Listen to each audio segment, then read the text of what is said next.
It's the third game of a three-game set with the Texas Rangers on Sunday afternoon. And on the top of the second, with the Red Sox leading 1-0, Luis Rivera would add to the lead as he doubles into the left field corner.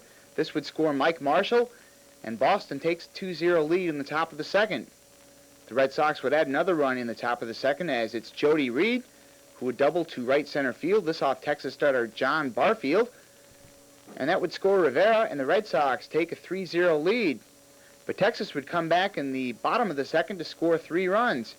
First, it's Mike Stanley, who hits his second home run of the season, a solo blast off Red Sox starter Tom Bolton, who came into this game with a perfect 4-0 record. And this would make it 3-1.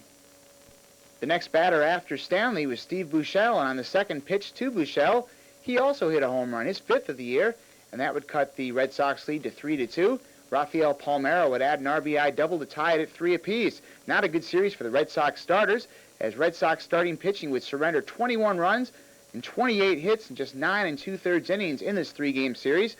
In the bottom of the third, with Texas holding a 5-3 lead, Julio Franco would single to score Mario Diaz and Brian Downing. Texas takes a 7-3 lead. Franco would go 3 for 4 in this game with 4 RBI, including a home run in the bottom of the 6th. This a 2-run blast, his 4th of the year, as it comes off Sox reliever Dennis Lamp. Texas would outscore Boston in this series by the count of 31-13, as they would sweep the 3-game set from the Red Sox. Mike Stanley also had a big game today for the Rangers, as he would double, triple, and homer. Here a 6th-inning double would score Ruben Sierra and Juan Gonzalez. That makes it 11-3 Texas. The Rangers go on to win by the final of 12-4, their 7th straight win. Gerald Alexander, the reliever, gets his first Major League win. He's 1-0. Bolton, the loser, is 4-1 as the Rangers sweep the 3-game set. Sunday afternoon in Baltimore, the Orioles playing host to Luis Polonia and the California Angels.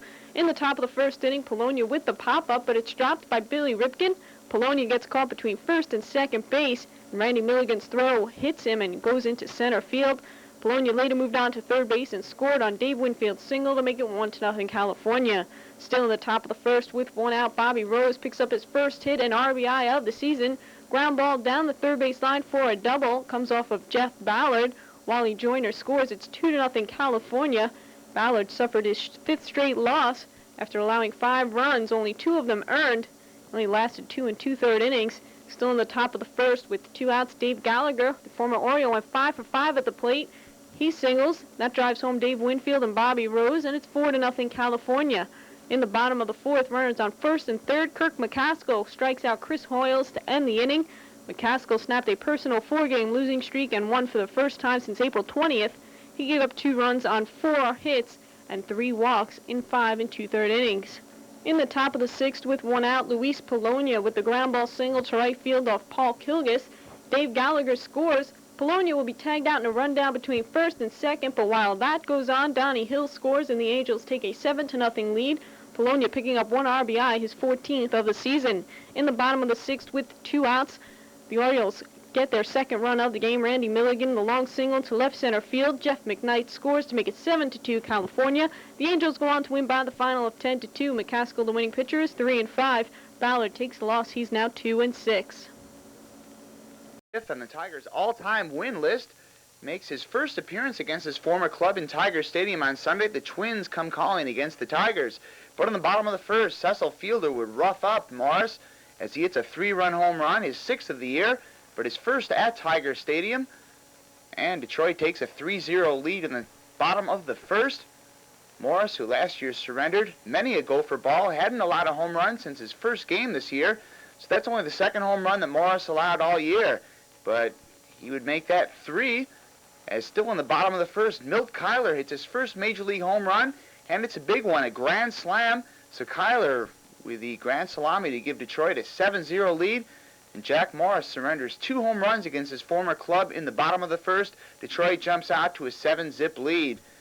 In the top of the second, Kyler would shine defensively with Kent Hrbek at the plate. Kyler goes back and makes a great catch as he leaps and takes away a home run from Kent Hrbek of the Twins, and that one worth another look. Beautiful play by Tiger center fielder Milt Kyler. In the top of the third, Mike Pagliarulo of the Twins hits his first home run of the year and his first of 2 this afternoon. This one, an inside the park home run. Tony Phillips can't make the catch, and then he just stands there and watches the ball roll around for some reason. Pagliarulo circles the bases, and this makes it 7-1. He'd later add a solo home run in this game. But Detroit would hold on to the 8-3 victory on this sunny Sunday afternoon to snap an 8-game losing streak. Longtime Morris teammate Dan Petrie would work 8+ innings, surrendering 8 hits while allowing 3 runs. Here he strikes out Chili Davis in the top of the 4th. Petrie, the winner, is 2-2. Morris, the loser, falls to 4-4. And the Athletics are in Cleveland on Sunday afternoon. And in the bottom of the 2nd, Albert Bell at the plate. He hits this pop fly to short left field. Walt Weiss, the shortstop, and Ernest Riles, the third baseman, are over. Weiss can't hang on to it, but the A's get Bell rounding first base. An unusual out in the bottom of the 2nd. In the bottom of the 3rd, it would be Mark Lewis up for the Indians, and he would double off Oakland starter Joe Sluzarski. This would score Ed Taubensi and then Mike Huff. And it's 2-0 in favor of the Indians in the bottom of the 3rd.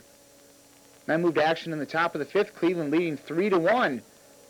But it's Dave Henderson up for Oakland, and Henderson would double this off Cleveland starter Rod Nichols, and it would score Lance Blankenship and make it a 3-2 Cleveland lead. Henderson would go 3 for 5 in this game with 4 RBI, and his big blow would come up in his next time at bat on the top of the 6th. The score now 4-3 Indians, but Henderson, with the bases loaded, would double over the head of Bo Allred, and this would score Jamie Quirk and then Weiss and Blankenship. 3 runs are in, 4 RBI on the day for Henderson, who now leads the American League with 35, and Oakland leads 6-4. And then in the top of the 7th, Terry Steinbach with the finishing touches. A 3-run home run, his 3rd of the year, and Oakland wins it by the final of 9-4. Kurt Young gets the win in relief. He's now 2-1. Rod Nichols, the loser, is 0-2. The Indians are 3-13 at home. Baseball in Kansas City on Sunday afternoon. The Royals hosting the Milwaukee Brewers. Bottom of the 2nd, Carmelo Martinez at the plate. And he would ground out to short, but on the plate, Danny Tartabull comes in to score, and the Royals take a 1-0 lead. But that lead would be short-lived, for in the top of the 3rd, Gary Sheffield up, and Sheffield would deliver this double off Kansas City starter Mark Gubiza. It bounces down the left field line and would score Dale Swaim and then Paul Molitor, and Milwaukee takes a 2-1 lead.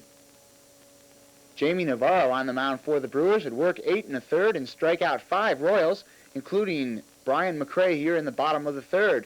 Tom Troublehorn's club would lead it 3-1 in the top of the 4th, and then Paul Molitor with this RBI single to score Darrell Hamilton, and the Brewers take a 4-1 lead.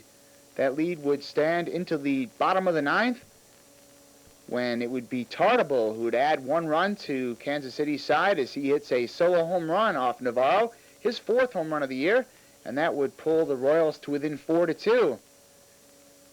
But Milwaukee would hold on to the 4-2 victory as they get some relief help from Julio Machado. Machado striking out both batters that he would face, including Mike McFarland, the tying run at the plate to end this one. Navarro's the winner. He's 3-2. Gubiza, the loser, falls to 0-2, while Machado gets his 2nd save. In the Bronx, the Yankees took on the Seattle Mariners, and on top of 2nd, nice play by Yankee second baseman Steve Sachs as he made a sliding stop on Peter Bryan and threw him out 4-3. This game was a pitching duel between Brian Holman of the Mariners, here striking out Matt Noakes back in the bottom of the 1st, and his counterpart, Pascual Perez, and in the top of the 2nd, the ever colorful Perez struck out Alvin Davis swinging, and this ended the inning.